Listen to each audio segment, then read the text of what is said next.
बहू, जरा ज्यादा हल्दी मत डालना, वरना सब कहेंगे खाना पीला हो गया है। आंगन में बैठी सुमित्रा देवी ने रसोई की तरफ ऊंची आवाज लगाई। जी माँ जी, आप चिंता मत कीजिए, बिल्कुल ठीक बनेगा। सुहानी ने मुस्कुराकर जवाब दिया और सब्जी कड़छुल से चलाते हुए मन ही मन सोचने लगी, माँ जी को कैसे हर बार सब महसूस हो जाता है। सुहानी की शादी को अभी 6 महीने ही हुए थे। नया घर, नए लोग और नए रिश्ते, सब उसके लिए अपरिचित थे। मायके में वह सबकी दुलारी थी, लेकिन यहाँ हर पल उसे खुद को साबित करना पड़ता था। सुमित्रा देवी उम्रदराज थीं, लेकिन घर गृहस्थी की बारीकियों में उनकी पकड़ कमाल की थी। मसाले की खुशबू से ही उन्हें कमी बेशी का अंदाजा हो जाता था। रात को जब खाना परोसा गया तो पूरा परिवार खाने बैठा। सुहानी ने गर्मागर्म रोटियां रखीं, सब्जी परोसी और चुपचाप किनारे खड़ी हो गई। ससुर जी ने पहला कौर लेते ही कहा, वाह, आज तो सब्जी बड़ी स्वादिष्ट बनी है। देवर ने भी चहकते हुए कहा, हाँ भाभी, मजा आ गया। यह सुनकर सुहानी का चेहरा खिल गया, लेकिन तभी माँ जी ने रोटी तोड़कर सब्जी में डुबोई और बोली। बात तो अच्छा है, लेकिन नमक जरा कम है, अगली बार ध्यान रखना। सुहानी का दिल हल्का सा उदास हो गया, फिर भी उसने सिर झुका लिया। जी माँ जी। रात को कमरे में पति राहुल से उसने कहा, तुम्हारी माँ मुझे हर वक्त टोकती रहती है, कभी कहती है नमक कम है, कभी कहती है रोटी मोटी है। मुझे लगता है मैं चाहे जितनी मेहनत करूं, उनकी नजर में मैं कभी सही हो ही नहीं सकती। राहुल मुस्कुराते हुए बोला, पगली, यही तो माँ का स्नेह है। उन्होंने खुद अपनी सास से बहुत सहा है। वो चाहती हैं कि तू सब बिल्कुल ठीक करे ताकि घर की इज्जत बनी रहे। बस तू धैर्य रख। सुहानी ने गहरी सांस ली। उसे पति का साथ महसूस हुआ, मगर मन की चोट कहीं न कहीं रह ही जाती थी। दिन बीते गए। सुबह जल्दी उठकर सुहानी पूरे घर का काम करती, सबके लिए नाश्ता बनाती, खेतों से लौटने वाले ससुरजी और देवर के लिए लस्सी तैयार रखती। मांझी हर काम पर नजर रखती।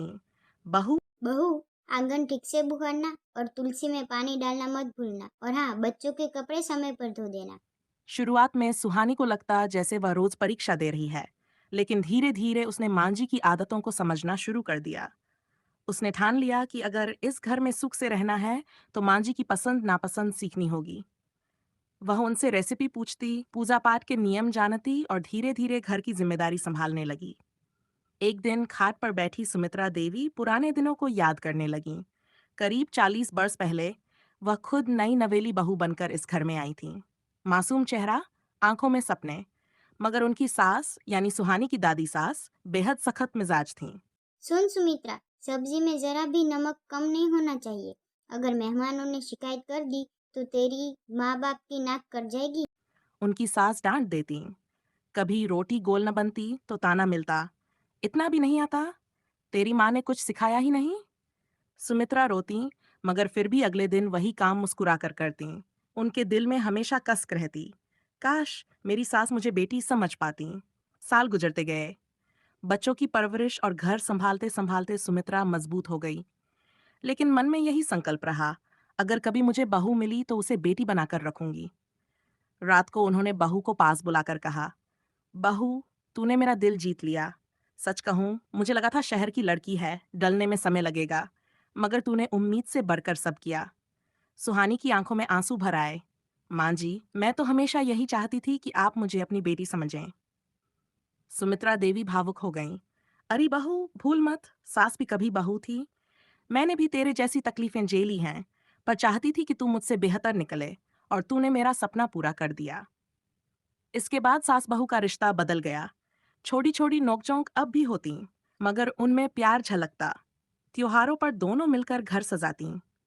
दिवाली पर जब सुहानी ने रंगोली बनाई तो माँ जी ने पास बैठकर दिया रखा और बोली, बिल्कुल मेरी बेटी जैसी है। धीरे धीरे पूरा गांव उनकी मिसाल देने लगा। देखो, सास बहू में कितना अपनापन है। घर सचमुच स्वर्ग जैसा हो गया है। अब सुहानी भी आत्मविश्वास से हर काम करती। माँ जी उसकी पीठ थपथपाती। बहू, घर की जिम्मेदारी अब तेरे हाथ में है, मैं निश्चिंत हूँ। सुहानी ने मन ही मन सोचा, सच है, सास चाहे कितनी भी सख्त हों, अगर बहू उन्हें समझ ले तो वे माँ से भी बढ़कर बन जाती हैं। समय के साथ देवर की शादी हुई, सुहानी के भी बच्चे हुए, और वाकई घर का हर कोना गवाही देने लगा कि जहां कभी सास बहू के झगड़े गूंजते थे, वहां अब उनकी हंसी और आशीर्वाद की गूंज सुनाई देती थी।